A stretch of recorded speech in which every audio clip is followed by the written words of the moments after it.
My name is Mohammed Al-Orteba, and I would like to all welcome you to the panel on post-COVID management.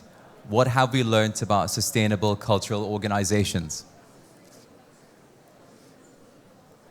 With COVID restrictions being removed around the world, it seems that we've eased back to a new normal. One can argue that May of 2022 may have bookended the crisis. Nevertheless, the urgency of the crisis has indeed subsided, yet COVID remains amongst us with its residual effects still being felt. We can all agree, though, that the culture sector did not escape the pandemic unscathed. It was and continues to be challenged by it. And certainly, questions were raised about its future, especially where it relates to its sustainability. So what else did the pandemic do? What has it revealed about the state of the sector? Some would say it revealed structural flaws and fragilities, making the sector vulnerable to shocks and instability. These fault lines are often discussed at a sector-wide policy level, but must also be understood in the context of individual cultural organizations. Such organizations, small and large, have suffered from being poorly networked, working in silo from one another. Other weaknesses noticed appeared in the traditional financial models, as well as having insufficient market intelligence to understand the needs and interests of audience and communities. What has the pandemic taught us and how has it challenged the sector? It forced organizations to innovate cultural management ideas and practices to address the pandemic's impact and help build a more sustainable sector, indeed a more resilient sector. However, as the pandemic wanes, the sector finds itself in a precarious situation between having to commit to adopting new ideas and solutions around sustainability or risking a return to the familiar pre-COVID practices. It is complex and there's a lot to assimilate. But to help us explore these questions, with us today, our two guests are very much active in their respective areas within the culture ecosystem. Jocelina Cruz, the director and curator of the Museum of Contemporary Art and Design at DLSU College of St. Benilde. Pleasure to have you here. Thank you. And Scott McNerney, Senior Vice President, Global Development at the Recording Academy. Pleasure to have you here. Thank you both for joining us today.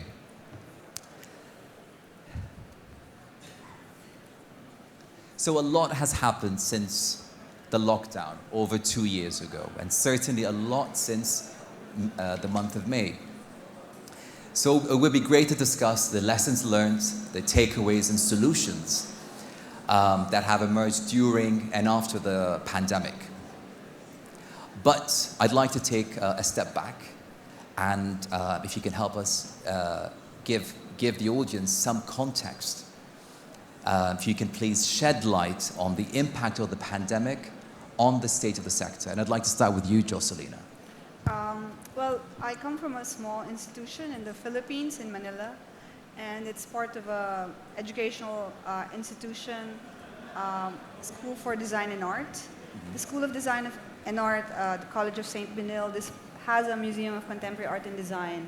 It's fashioned as a Kunsthalle more than anything, so it has temporary exhibitions, which means we rely a lot on traveling exhibitions coming in, artists coming to visit, speakers coming in to give content to a lot of our projects.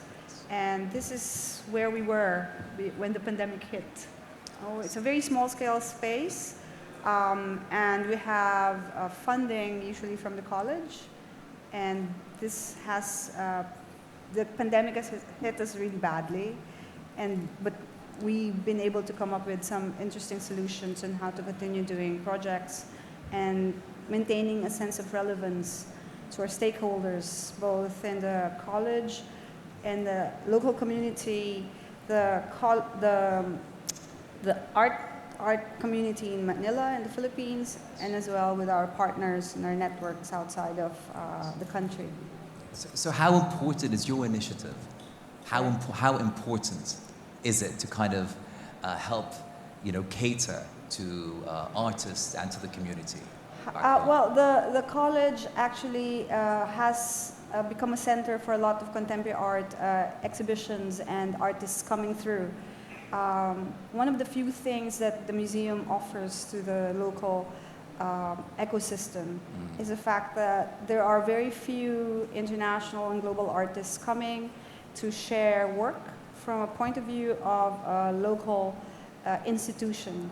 This has always been the case for a lot of spaces in Southeast Asia. Yes. And MCAD has offered this for the past 9 to 10 years. And the pandemic has really put the... I can only imagine, Yes. pandemic scale really disrupted Yes. all that kind of effort and, kind of commitment to what your initiative is delivering to its Yes. community. Yeah, it was quite challenging to continue. All right. Now we'll talk more about how it impacted some of the aspects of the whole sector. And from that, we'll hopefully hear from you some of the ideas and solutions that have emerged to hopefully counteract or tackle some of these aspects. So Scott, I'd like to turn to you. So you've spent many, many years at the Southwest Festival. And towards the end of your term, COVID struck. So what did the pandemic expose to you about the state of the sector? So over 20 years of working on the Southwest Conference and Festivals. And we work all year long for 12 days of events, and exposed that one single revenue stream around one single event once a year is a great challenge. We were one of the first major global innovation events canceled due to COVID just a few days before the event started. And we normally bring around, so Southwest brings nearly 75,000 delegates from around the world, representing 110 countries. And so there honestly wasn't really a plan B to having such a large-scale event that it has existed for 35 years, evolved and grown over the years, other than to try to host online content as quickly as possible, work on trying to find solutions for some of the creatives that were en route to Austin, or screening films, that sort of thing, and try to figure out how we could present some of their work in a new virtual world. But when in March of 2020, when COVID really hit the United States, Southwest, we were thinking 3 or 4 weeks. I think many were in the US, 3 or 4 weeks and this thing will be done. So perhaps we could plan this year's event in July or August. So that was sort of the initial thinking. And 2 years later, obviously. And any of those kind of challenges were kind of maybe shared with other organizations in the US? Do you all feel that kind of the similar, gone through the similar kind of pains or disruptions that COVID pandemic caused? Yeah, I think because Southwest was one of the first major events canceled, there was a lot of support for the event, and there was a lot of obviously uncertainty at that time from other events. But as we worked through the challenges and other events were affected, the senior leadership were able to talk with other events and share what did work for the Southwest organization in helping to kind of mitigate the effects of COVID. Yes, and would you say we are, in the plural sense, back on our feet today? Or to what degree is that?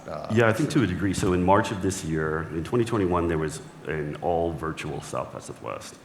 In March of this year, the first full Southwest in person occurred again. The attendance was strong. Nearly 1,500 bands played on 100 stages from all over, 350 films. So it felt very normal, but a lot of COVID protocols still in place, testing and mask requirements and these sorts of things. So, but from an organizational standpoint, South by Southwest is a privately owned company. And so without outside government funding, it was quite challenging for the company. And really the customers that intended to come in 2020, we're still taking care, or the company now is still taking care of those customers for the next couple of years to satisfy some of their expectations from 2020. Yes. And similarly, Jocelina, would you say you are back on your feet again, after, I suppose, the kind of the crisis kind of part, in a sense, that kind of sense of urgency, the pandemic has subsided. We are back on track, in a sense, back on our feet, and back to catering to the needs of the audience, and the community. I wish that were the case, but really barely. We've had to come up with solutions which would continue giving the museum and our space continued agency amongst the stakeholders of the college, which means that we have to think of ways with which to engage the population. And we've been doing this throughout the entire pandemic. But recently, what we've tried to do is to start rethinking exhibition making in the best way we can with our resources and our capacities. And the way we've done it is to because during the pandemic, there was this inclination towards pushing on with exhibitions and trying to just put them online because there were no physical audiences coming through. What we've decided to do is to rethink that and do an entire exhibition online, and as we go out of the pandemic into a lot of physical and face-to-face, opening the museum more to the public these days, is to put that online exhibition, totally thought through online, into a physical space. So it sort of puts an exhibition making on its head. Yes. And that's where we're at. So our current exhibition is actually fully a gamified version of a project. And yes, we've done many, many versions of how to navigate ourselves through the pandemic without having to close our doors necessarily to our audience. Because I think it's very important to keep these relationships that we've had in the past continuing forward. So it's a bit, we're not yet there. Yes. The college itself has only recently opened its doors to the students. Yes. And without that, we do not have an audience physically, yes, to work with. Yeah. So, so on that point of relations or relationships, you have a relationships with the university and as well as relationship with the artists, yes, who come in, obviously, yes, with their, works and, yes, products, right? Do you find yourself, or do you find the artists, are they still there around, to fill some of the spaces that you've been offering, both in the physical realm and the digital?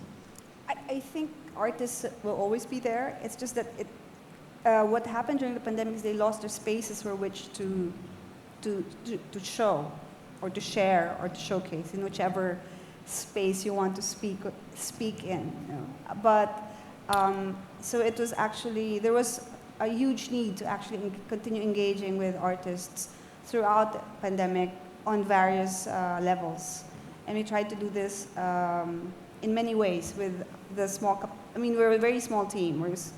We're a team of around 7 to 8 people at any one time in the museum. But with that capacity, we tried to engage artists on many, many, many different levels, whether these were projects or talks or workshops or full-on exhibitions. The artists will always be there. It's, I think, the organizations who need to figure out which sort of strategies to use to continue engaging the artists the best way possible. Otherwise, it's a loss for the community who speak to your space, your exhibitions. So. Well, we can jump off this point, and I think what it kind of brings back, why we are here, that we talk about sustainability of the sector at large. And it's quite important to also be aware that, the organization, the individual organizations are as much, kind of important as, policies in place or in their absence. And as well, both of you come from different parts of the world with different, yes, financial models, but also different economies in a sense. That kind of forces you or pushes you to kind of devise or come up with different business models to run your organizations. So perhaps, Scott, I know your part of the world has a different funding mechanism, if I just say it broadly here. Now that we are, again, I was saying, this is October. Is there a challenge there? How is the kind of the return, in a sense, to offering your services, your festivals, been received? And again, there's an audience to kind of, buy the tickets and show up at the events? Yeah, I think it's a great challenge, and travel's still difficult to get into the country for some. Going to a hybrid model this year for South by Southwest was beneficial. So taking what was learned in the all-online event from 2021 and presenting a lot of creative work online, as well as having the in-person experience. But I think the vast majority of the audience wants to have, human engagement. So when the technology is bringing human engagement, making it a richer experience, then technology's, serving its purpose. When it tries to replace humanity, that's obviously not a win, certainly for creatives in presenting their work. So I think hybrid future is what a lot of companies and organizations like South by Southwest were talking about. I think one of the slippery slopes is to kind of get back into what's comfortable and what felt like normal, and just kind of doing the same thing. So I think staying with a hybrid model is smart, and diversifying as much as possible to present content not only around a main event like South by Southwest, but leading up to and beyond the events to really offer more opportunities for the creatives throughout the calendar year. So I think a lot of organizations, including South by Southwest, are focused on that kind of work. Interesting. No, I mean, it's quite interesting where you stand today, and we can kind of unpack and look at the elements. You touched on, your thoughts around bringing audiences back into the spaces you offer, bringing the artists back into as well the spaces that you offer, and you touched on using technology to kind of empower you and of course empower again the artists and the audience. And what are some of the other kind of aspects of the structural aspects of your organizations? Again, if you could perhaps elaborate more on the financial models, we could start from there.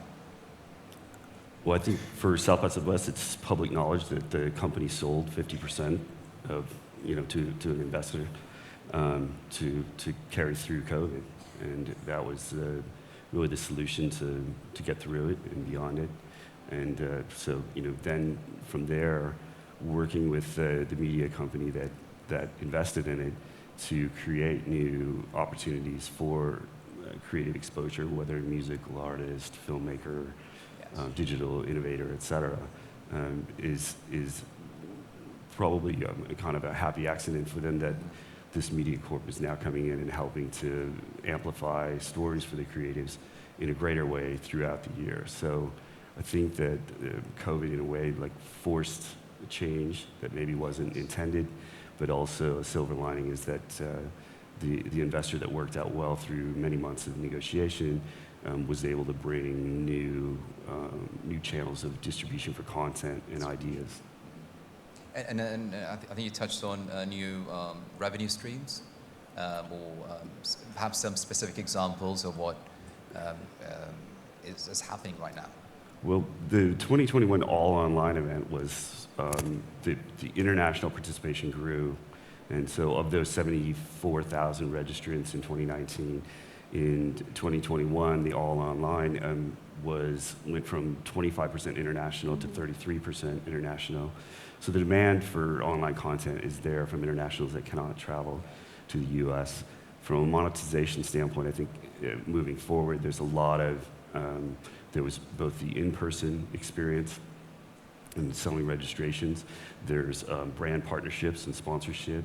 There's also hybrid access offerings.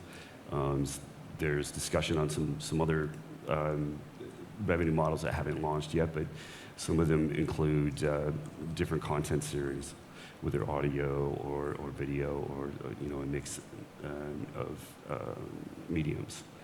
So content, I think, is the piece, and then also South by Southwest also announced South by Sydney, which is a Sydney, Australia version of South by Southwest, which will occur next year.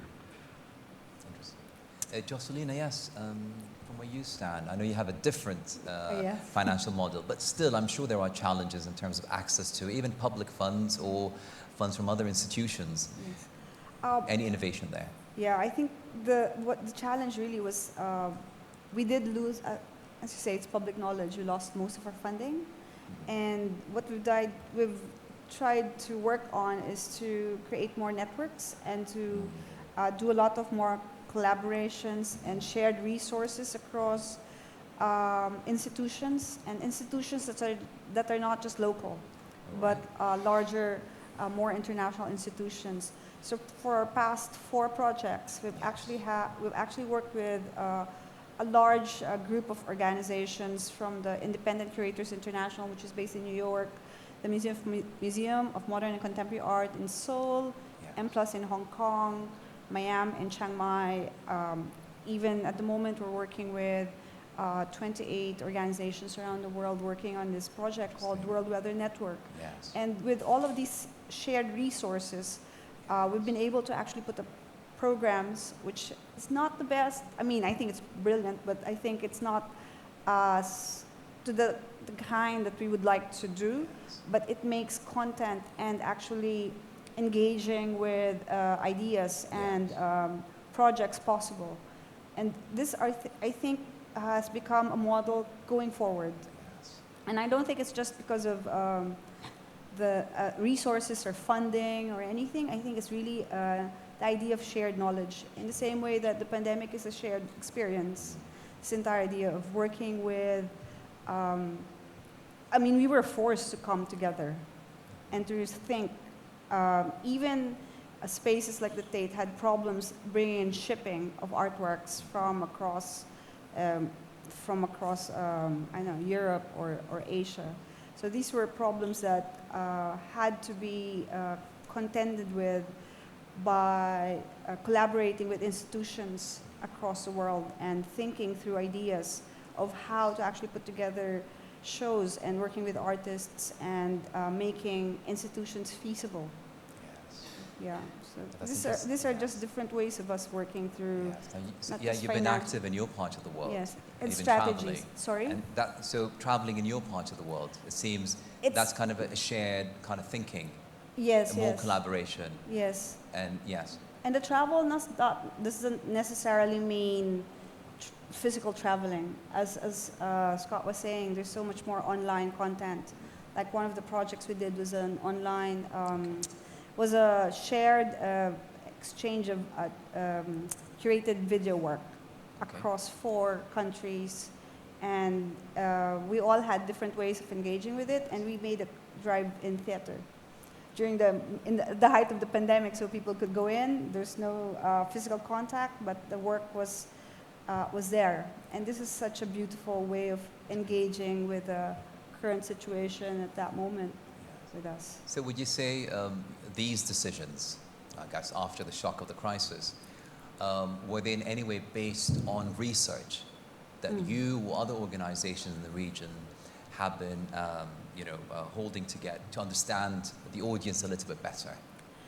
I don't know if it was research. I mean, the moment the pandemic hit, any research that you had to be thrown out the window. There was one work that we put up just called "Whatever You Do, Do Something Else," and that was this big sign that we had to put up in the space. And I thought that was so symptomatic of what the pandemic did and forced us all to do. Whatever our plans were, we had to do something else. We had to think around it. We had to push borders and boundaries and well, people, our team, to start going out of their comfort zone and engaging in different ways, whether curatorially, physically, or even financially. So those were challenging, and it continues, but I think we'll learn from this, and I think we will bring these lessons and structures and strategies going forward, because we don't go into a space which is the same as before COVID, I think, although some institutions seem to be going as if things were the same as before. I don't think we can go that way any longer, or strategies can be set aside in a shared space of so much fear at one moment. You know? But these fault lines, would you say, go before COVID existed? Were revealed. COVID was just there to expose underlying kind of issues or faults within the sector. I think, yes, it may have done that. So we are addressing any of these strategies or ideas moving forward, as well addressing those kind of fault lines. I don't think they were there as much as these were strategies which had not been tried yet. And I mean, when you work in small institutions and small spaces, and with artists who come up with exhibitions, which I don't know, when we do commissions, they're always never, they've never been done before. So we always have to think creatively. All new. Yes, so it continues to be a challenge for us. So if the fault lines, I think, which you speak about, are not necessarily about weaknesses, because when you think of fault lines, these are weaknesses where things crack and fall apart.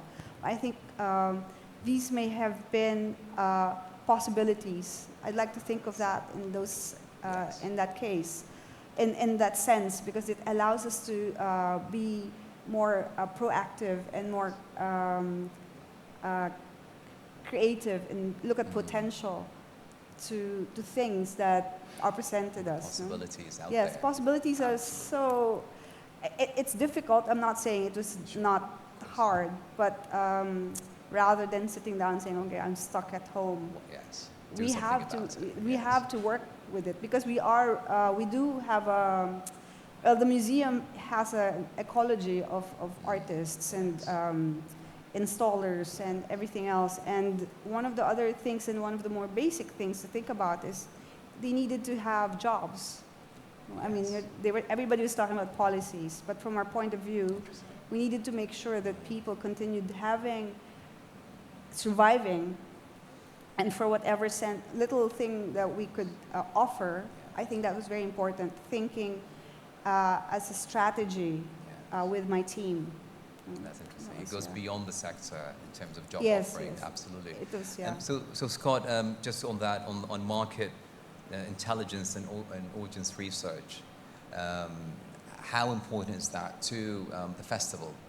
Previously, to have that data on which you would build or come up with decisions. It's very important, and in the creative community that makes up the Southwest and West community, which is really, if it's 74,000 delegates, there's hundreds of thousands of people that have interest and have a voice, and creative people have ideas. So plenty of ideas were shared with Southwest and West.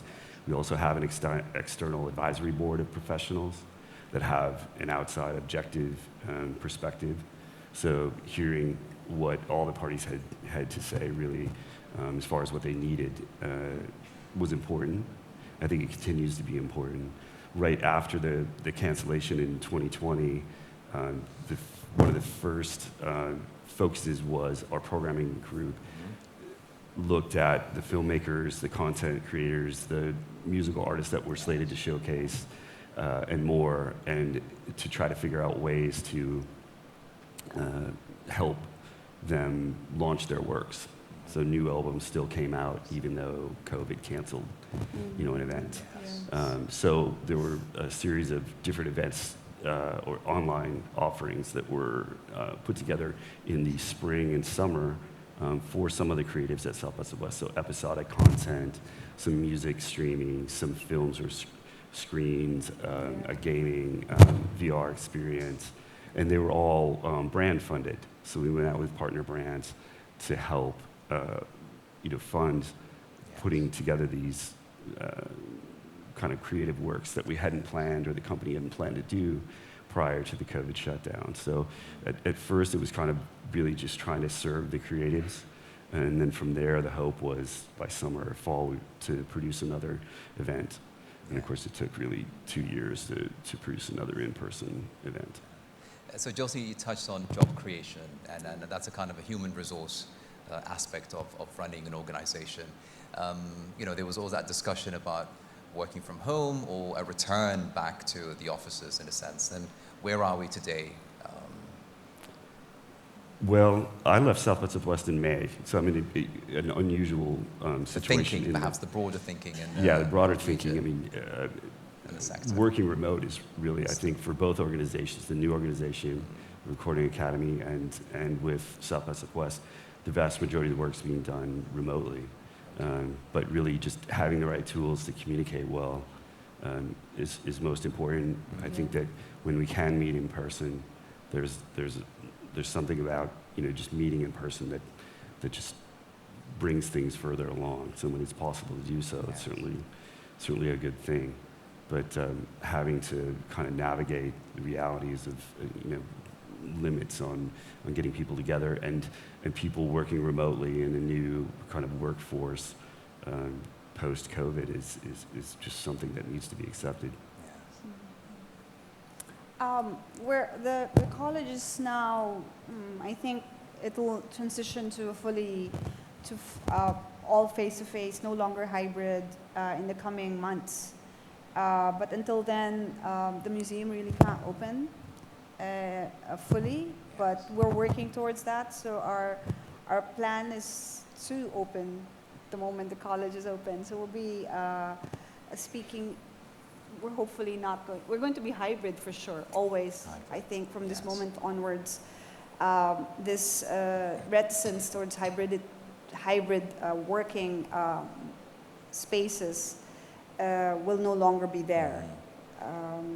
There will always be this possibility, or if there is a need to work from home, I don't think the organization will ever say no to anymore. So, I mean, for art institutions like us, I think it's mine. No, don't worry. For art institutions like us, it allows us to do more research. It gives us the time and the capacity to do that. And I think this is a welcome change and a welcome new way forward. Sure, because it seems, the ideas and the solutions need to be resilient, and in that sense, we have a resilient sector moving forward. But is there a concern or risk that we might revert to pre-COVID, kind of a familiar, comfortable place and practice? I think so. I think some events are going that way. I mean, there's a major film festival in North America that one of the takeaways from it was hybrid is dead. It's back to just people being with one another. And at the same time, the world's health experts are saying this is not the last pandemic. So having a hybrid approach it seems the most sustainable and smart way to approach things. And I also think that it opens up the opportunity for finding the most talented people around the country, the region, or the world for that matter, to come into an organization. Yes. So would you say it's a positive, or are there concerns if we are to revert? I mean, hybridity is always. I think it's interesting because it allows for. I mean, we do have the technology. The technology allows for the hybrid to exist. Without this, I don't think it would have been possible. And with technology being there, I think we just have to work with it. And I don't think it's a negative or a positive I just think these are, as you say, resiliency that we have to work with and realize the potentials of what it means if we do continue working with hybrid. I think personally for the museum, we need to start having, before we return to this hybrid space, I think we need to have some huge physical exhibitions in the next few months, at least by next year. So, yes. Yeah, and then move on and to. Then we'll see how that goes. Yes. So it seems there's also kind of that management of risk. I mean, because Yes. it's all about what's next. We don't know what's the next crisis that might hit the world or the sector specifically. So we can forget. It becomes a memory. COVID. Becomes an ephemeral kind of place in our imaginings. But and we just move back to what's familiar and comfortable. So it's about how maybe a change in the management culture of the organizations to include more risk management for the future. It's hard when you have an in-person business, when you have creative works that you want to showcase in front of human beings. I mean, it's your core business, but at the same time, I think looking at hybrid options is really the new practical reality of what we all have to deal with, and offering more diverse products, more ways for people to access the content in a more spread out way. You can still have your sort of foundational or main sort of magic event or experience, but being able to present some of the creative works throughout the year as a way to help the creatives actually get more of a voice and to amplify their stories, not just one time a year, but throughout the year. And I think companies that focus in that way are going to set themselves up for a better outcome should another crisis occur. Well, thank you. I'd like to open the floor to a couple of questions. I know maybe there's no much time left, but if there are any questions from the audience. Questions? Sorry, at the back. Yes. A microphone for. Yes, Hi. sir, please. You've touched on this point that a lot of people are writing about at the moment, which is the danger of complacency and sliding back to sort of comfortable, familiar practice. And Scott, you had a statistic that I thought was stunning of festivals in the US, 60% of which had abandoned their digital offerings. Was that what you said? I don't remember a specific number, but there's a lot that are moving, that are really kind of moving back to pre-COVID model, which is, So this fundamental innovation I think is being abandoned. It was tough for South by Southwest because the company, all of the staff had to kind of reinvent how they operated and learn how to present a world-class multi-channel, live, multi-day, online event, and then go back to producing a full in-person event after 2 years off, but still trying to present online content. We were already spread all of very those thin on operational resources. pressures. Yeah. But if we do just slide back to all in person in the next crisis, events like South by Southwest could be in quite a challenging place. Okay, thanks. Thank you very much. Really quickly, apologies, yes. The next session is about to start. Sorry, hi, Mohammed, great to meet you again. Scott, great to have you here in the UAE.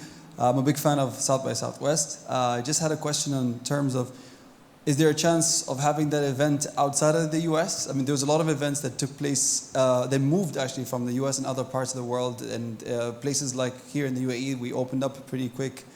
In Dubai, it was pretty big, they love events with technology. And so was that something that you're thinking of exporting this event overseas?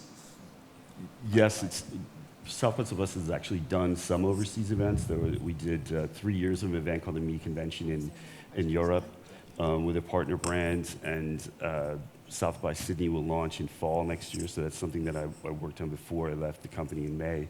So that's definitely something that's of interest. I think maintaining the sort of the core principles of the event and the quality of the event and the programming is really going to be key to the success there. But I think expanding globally and bringing more of the event to people is something that many organizations and events like South by Southwest have an interest in. Although that event does bring 110 countries of delegates together. So bringing people from all over the world is part of the magic as well. So I think, yeah, it will. Those types of events will expand some. I think time is up.